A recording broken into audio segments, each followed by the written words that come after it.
All right, before the maintenance yesterday. I ran like 3 or 4 dungeons to get Machinist up to level 56.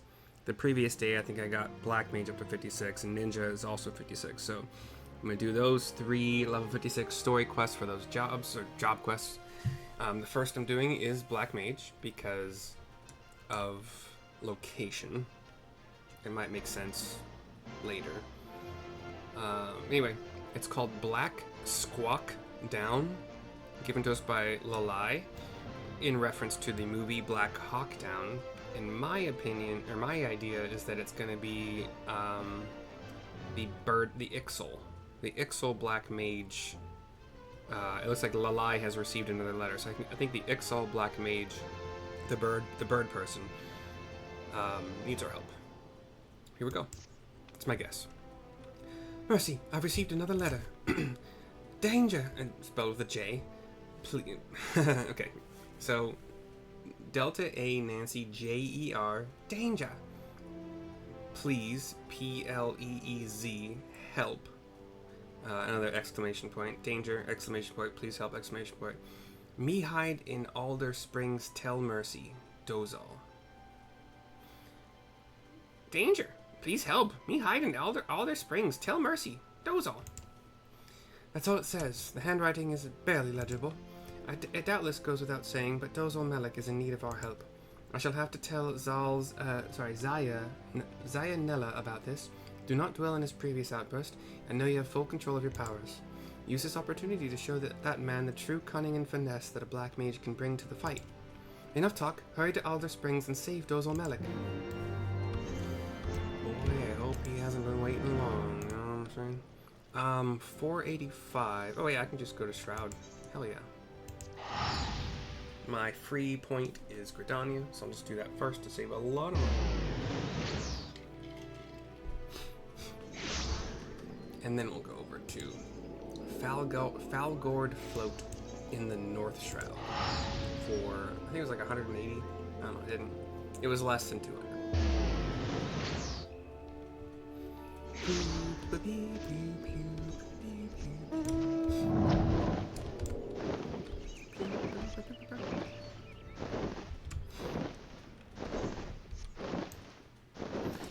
Do you remember? Okay, I think this is that area that has like a bunch of rock. So if you picture, guys, like hourglass, like this particular formation is kind of an hourglass made of rock and like a big, like, that's what I don't know. So my character, this dragon is probably 10 feet. 50, 60, 70, 80, like 100 feet up. And you can walk on top of the hourglass. There's monsters on top of the hourglass of rock. And then underneath there's a bunch of, there's plenty of area to roam around down here because of the shape of these rocky upcroppings. I don't know how to put it. We find our bird friend surrounded by what looks like 3 black mages, all with shields and scepters. I have really nothing special to do. I'm gonna sleep him. No, I'm gonna AoE. No, I'm gonna sleep him. But I think Pegasus is gonna attack them.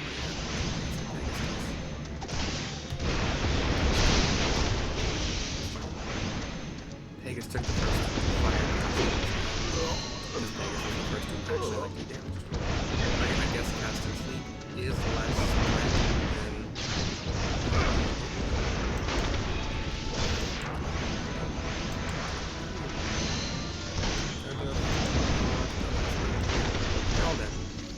Dozol Meloc we will talk to continue the quest.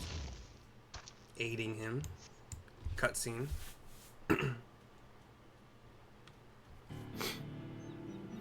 Thank you, Mercy. Saved Dozol's life, you have. Kazakh Cha tried to warn Dozol. Dozol panicked, tried to flee, but get caught. Dozol did. Squawk! Somehow knew that Dozol was exiled from tribe, these mages did. So into the forest they chased Dozol. Squawk! Finally, they surrounded Dozol, offered friendship at first, but rejected. Dozol did. They said if Dozol is not friend, then Dozol enemy. But save Dozol you did. Many thanks. Up comes running Zaya Nella with at least 2 dead purple mages. Whatever, black, but they're wearing purple. Gods, I was too late again. You've already cut your swath of reckless destruction. What did you plan to achieve? How many more lives must you end before you realize how fruitless this is? He kneels next to one of them. Wait, these wounds, they're unlike anything I've ever seen. It looks like they were incinerated from the inside. Mercy, was this perhaps not your doing after all? I don't know. Of what does this man speak? Pursued Dozol for a long time, these men did. Tried to kill Dozol. Squawk? Explain, who are they? What did they want? I think I had a different voice for him before, but I can't remember what it was, so apologies if this one sucks. Dozol understands now. Squawk! Read the Book of Thal they did. Learned of mother of Dozol. Learned of her secrets. Dozol's secrets. Made clear their pursuit is. But these wounds, perhaps Dozol has an explanation. These men did not have the gem of Shatoto. Squawk? Dozol thinks that is why they died. Gem of Shatoto. Whatever are you talking about? Gem is proof that mercy is true, Black Mage. Gem brims with magical power. Without the Gem of Shatoto, impossible to control. The most powerful black magic is. Squawk? Lost control, these mages did. The ether within their own bodies ignited, burned alive from the inside. Painful way to die it is. So these defiant mages fell victim to their own arrogance, using dark magics that far outstripped their ability to control them. So mercy isn't at fault. They were casting Fire 3, which I didn't learn until I was a black mage, as far as I remember. The answers you seek, Dozol hopes you find, but Dozol cannot stay here. Dozol must leave. Thank you, Mercy. Dozol owes you debt of life. Squawk? One day, Dozol will repay. He has a sword and shield. That's weird for a black mage. Never noticed that. So these men were slain not by your hand, but by their own use of powers they couldn't control. But please understand that the fact that you can control your powers does nothing to resolve the issue at hand. You should return to Lalai and explain to her what happened here. Please accept my apologies for my earlier accusations. Do you remember 20 September? We are gonna once again New Gridania for free.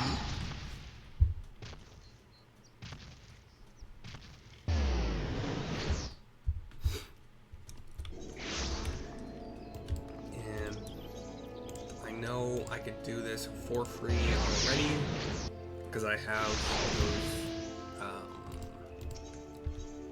what are they called? Tokens, the Aetheryte tickets. But I like to save those for actually big teleports. So I'm gonna spend 120 instead of 485. It's gonna take more time, but if you watch my videos, you're probably kind of used to that already. And this is how you would do it if you wanted to spend the least amount of money. I mean, obviously, unless your return point, your home point, or your free telepoint, free Aetheryte, whatever it's called, are in Ul'dah, and then that would obviously be the fastest. Alright. I've had Wind Up Moon Breda forever. I just haven't thought of... It was more of a thing I did with story quests, but with like all these other quests, I just kind of forget that it's a thing that I tend to cycle through. Mercy, was Dozol Meloc unharmed?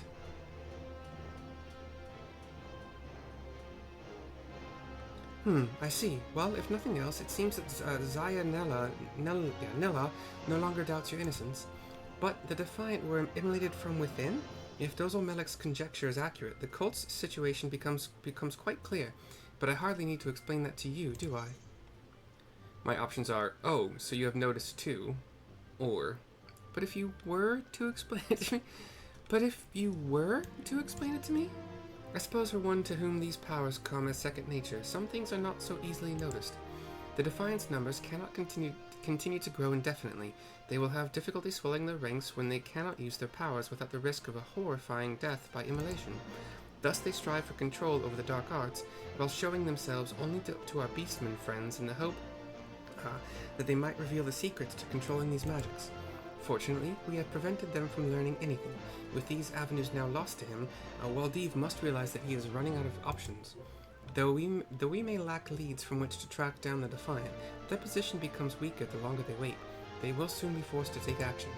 There is no need to rush, we need simply wait the enemy out. We get a trait called Enochian, E Nancy O Charlie HIA Nancy.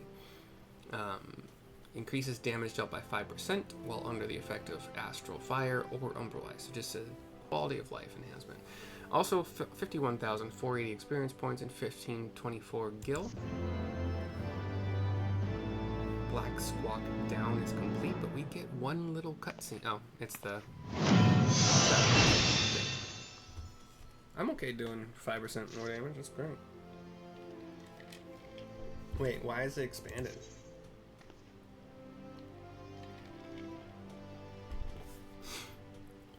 Coming under the influence of astral fire or umbral ice will grant Enochian. It's at the lower right corner of the gauge aglow.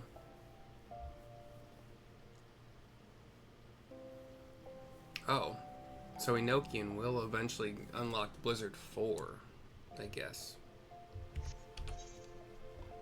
What? Oh, that's 2 levels for now.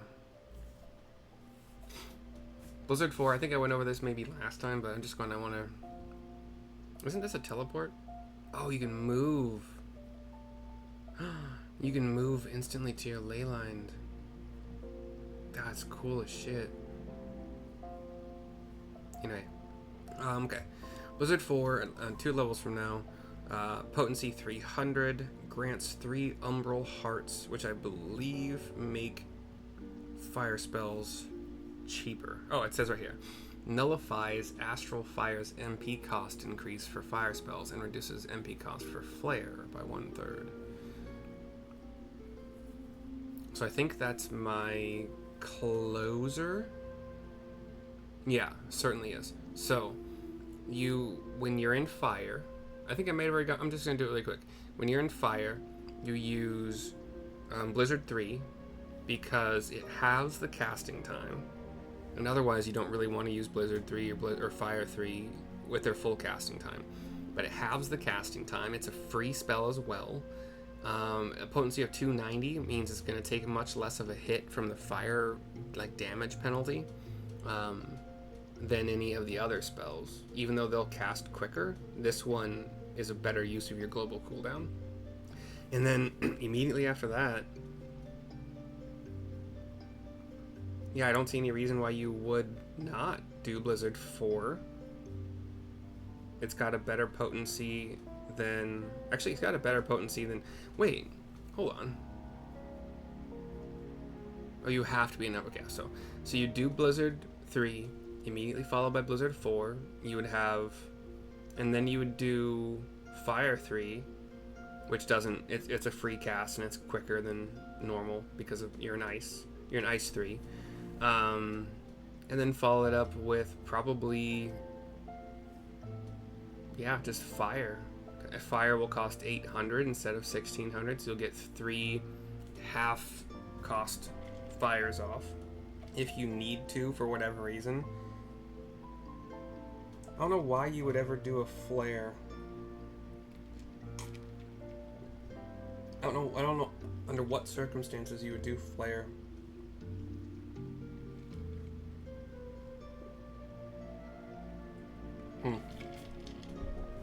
There's going to become a time, possibly around level 60, when I have to rethink, watch a video maybe and rethink what this all means. And then Fire 4 at level 60, I think I said this last video, should mostly negate the need for Fire 1, especially since yeah, because it is... Well, that's the thing, right? So Fire 4, I didn't say this last time, Fire 4 is 300 potency. So, off the bat, already way better than both Fire 3 and Fire 1. The idea would be if it is. If you get more. No, there's no way to say that. Yeah, I don't know the situation in which you would, at that point in time, can only be executed. So you go Fire 3 out of Ice, that puts you into 3 stacks of your Fire aspect. Umbral, Astral Fire.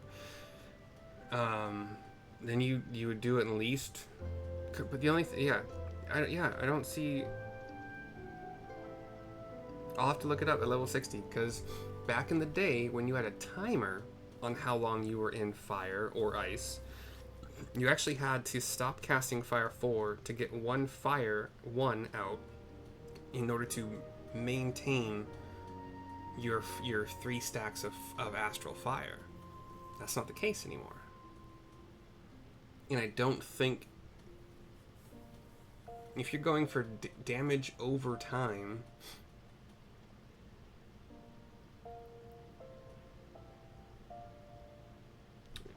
then just spamming Fire 4 makes more sense. Because it's 10 potency better than Fire 3, 120 potency better than Fire 1. And even if you're like, okay, but Fire 1 can give me it's a 40% chance to give me a free Fire 3. And the ice damage, well, the ice damage is pretty good too. So like, there's no real reason you would want to. There's not a. Yeah. So back when there was a timer on like your Astral Fire or Umbral Ice, you kind of had to dance around. Okay, is this a Fire 4? Is this a Fire 1? It doesn't seem like that's the case anymore. But there's not a whole lot of jobs in this game where you get, like, Black Mage is weird. You get spells that you basically end up never using again. But like in Dragoon, in Paladin, in Red Mage, you use everything the entire game. You just keep adding to your kit rather than subtracting things from it. I think the only reason you would ever have Fire 1 in here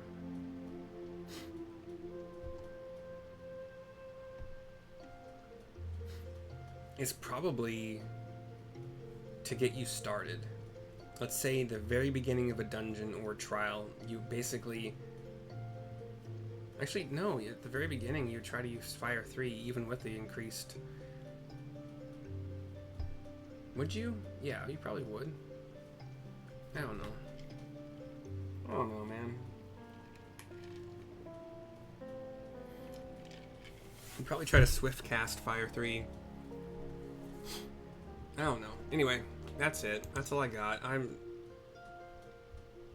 Without that timer, and I do not like the timer. Let me just say that. I never liked the timer. It made it way complicated, and I think that was probably part of the point. But this because of that timer. I think it was 15 seconds, so you were staying in either aspect. It just made it not fun in some cases, and it didn't. I'm not even sure that they had the potencies and such high enough that forcing Black Mages to work around this crazy timer, they would, like, because they're already very immobile. Like, you want to be standing in your ley lines as much as you possibly can, which is not a large area. I have already found that you have to know a fight pretty well already, boss fights, in order to know where to place it. And like, for an example, it's either the Airy or Som All. It's the one with Nidhogg at the end. I think it's the Airy. So in the Airy, you fight Nidhogg at the very end, and he will target along the center of this circular platform with a line And then after that, he will target the outsides of that line. So your safe spot in the first cast is on the outside, and the safe spot in the second cast is on the inside. So if you know that's coming and you place your ley lines like straddling where the line might be, then you could dance between them. I think that the best use of ley lines I've seen from groups I've run with. I ran somehow, well, probably not somehow, they were probably running as a trio. I ran 2 dungeons back to back with a black mage and a healer that were both dressed as toads. I think they were frogs, I'm pretty sure. And then the tank was the same tank both times. Could be coincidence, but probably not. And the black mage was using ley lines for trash pulls, which I think is probably the smartest. Because trash pulls, if you as a random DPS is going to be targeted by some kind of like circle or line or whatever, they're usually not big enough targeting circles or lines that you can't dance to the other side. If you're standing on the edge of one edge of your ley line and you dance across the diameter to the other edge to dodge the targeted attack, and in the meantime you are just rocking, like, because these AoEs are long cast times, so 15% quicker casts basically drops them down to okay, so I think this would be 3 seconds. 3 seconds is 180. No, what am I doing? This is dumb. If you think about 3 seconds as 30, and you do, no, what am I doing? 3, so it's 4.5. So instead of 3 seconds, wait, what am I doing? 0.3, that's what I'm going for. 0.3, 0.45. So 3 minus 0.45 is 2.55. So roughly, I'm sure you'd get away with calling that just a global cooldown at that point.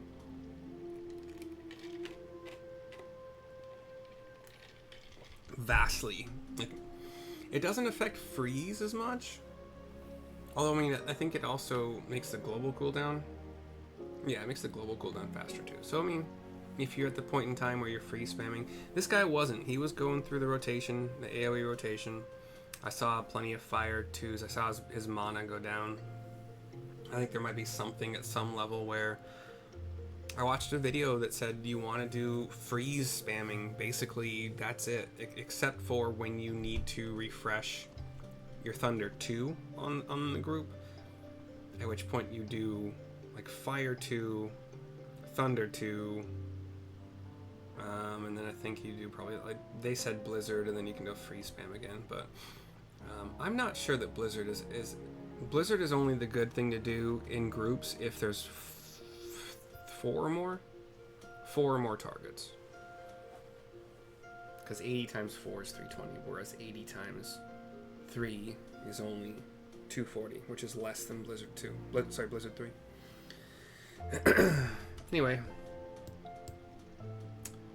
Anyway. Okay, longer than I meant it to be, but I tend to pontificate after some of, yeah. I'll see you guys next time for probably Ninja. I think that's the next closest geographically. So, bye. If you watch that one.